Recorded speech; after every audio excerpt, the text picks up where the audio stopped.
Shalom Obracha, que le bon Dieu vous protège dans la santé et la joie. Aujourd'hui, mes amis, je voudrais vous raconter deux histoires qui sont extraordinaires avec Rav Shach alav shalom. Rav Shach, c'était un grand tzaddik. Il est décédé il y a une quinzaine d'années, le mois de Heshvan, le 15 Heshvan. Deux histoires pour comprendre la grandeur des tzaddikim, c'est tout. La grandeur des tzaddikim. On raconte que un jour, Rav Shach, il est sorti de chez lui pour aller à la yeshiva le jour du Shabbat. Alors vous savez, lui il habitait à Bnei Brak et il y a Ramat Gan à côté. Donc c'est la limite, la frontière. À Bnei Brak, la majeure partie, il n'y a pas de voiture Shabbat qui circule, sauf s'il y a des ambulances, que Dieu préserve. C'est tout. Ou les pompiers. En général, toutes les rues sont fermées à Bnei Brak. Alors, à Ramat Gan, non, tout est ouvert. Alors, Rav Shach, il pose une question à son accompagnateur. Il lui dit, pourquoi à Bnei Brak, on ne conduit pas le Shabbat, et à Ramat Gan, les gens conduisent le Shabbat. Alors, il lui a dit, Rabbi, c'est parce que là, ils sont religieux, et là, ils ne sont pas religieux. Et Rav Shach lui a dit, non, tu n'as pas raison. Non, c'est pas vrai. Il a dit, à quoi sert de ne pas conduire Shabbat, et tout le Shabbat, on parle des bêtises. Il dit, pour que même les jours de Ramat Gan, ça peut les influencer pour respecter Shabbat. Sinon, ici, à Bnei Brak, nous, si on fait vraiment Shabbat, sinon on fait attention à ce qui sort de la bouche, sinon on fait attention de notre comportement vis-à-vis d'Hachem, vis-à-vis du prochain, alors les autres aussi vont apprendre de nous. Sinon, on n'a rien gagné. Rav Shach, il dit que l'influence est tellement importante. Vous savez, avant-hier, on a vu une petite vidéo dans le tramway à Jérusalem. Il y avait un monsieur barbu qui était assis. Il y avait un monsieur en face de lui qui lui dit, c'est dommage que les nazis, ils n'ont pas terminé avec vous tous, vous les religieux. Tu écoutes ça, ça te fait de la peine.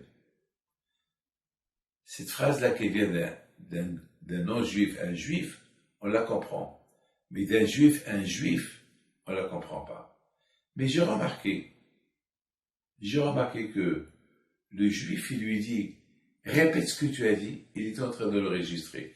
Répète ce que tu as dit. Et le non-religieux, il s'est énervé. Vraiment, il s'est énervé. Et le religieux lui dit, répète ce que tu as dit. Répète. Enfin. Et de plus qu'il lui dit répète, l'autre, il s'énerve. Ben,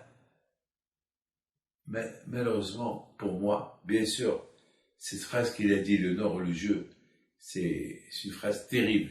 C'est une phrase qu'on n'a pas à dire.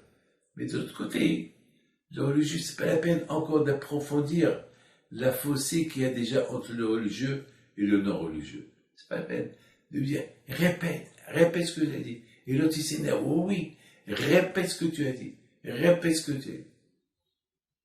Et qu'est-ce qu'il va gagner en répétant ce qu'il a dit? Ce qu'il a dit, il a déjà dit. Pourquoi le répéter encore? Parfois, mes amis, il faut faire attention. Pourquoi il faut faire attention? Malheureusement, vous savez, David Amelech, il dit, Ta'amu o kitov Hashem, goûte la Torah, et tu vas découvrir Akadosh Baruch Hu. C'est pas facile d'être juif. C'est pas facile d'être un ben Torah, de respecter la Torah et les mitzvot, surtout à notre génération. C'est pas facile. Surtout aujourd'hui, avec avec toute la technologie qu'elle avance, et au lieu qu'on a le temps, parce qu'a priori, la technologie elle devait nous aider à gagner du temps, et il y a tellement des choses qu'ils ont inventées, on veut tout faire à la fois, et on n'arrive à rien faire. On perd le temps. Au lieu de gagner le temps, on perd le temps. Mes amis, combien chacun de nous, il doit faire attention à ce qui sort de sa bouche.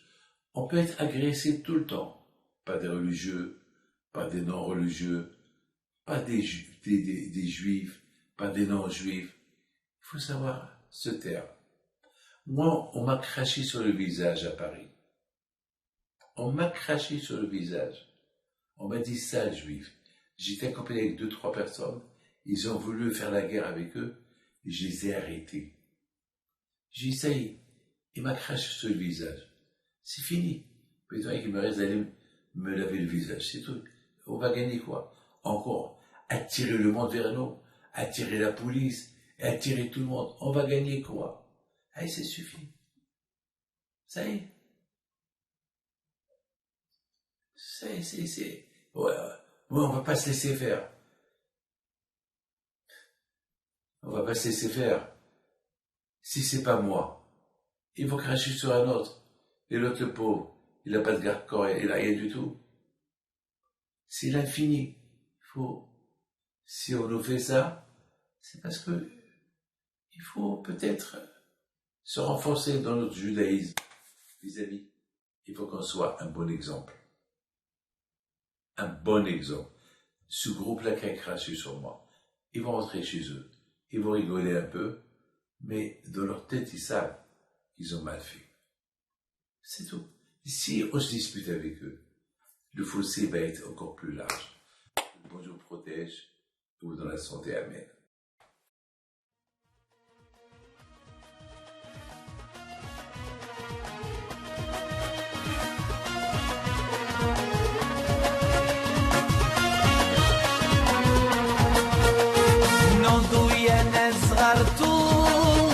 على ربيع حيم بنتو وقف لنا زي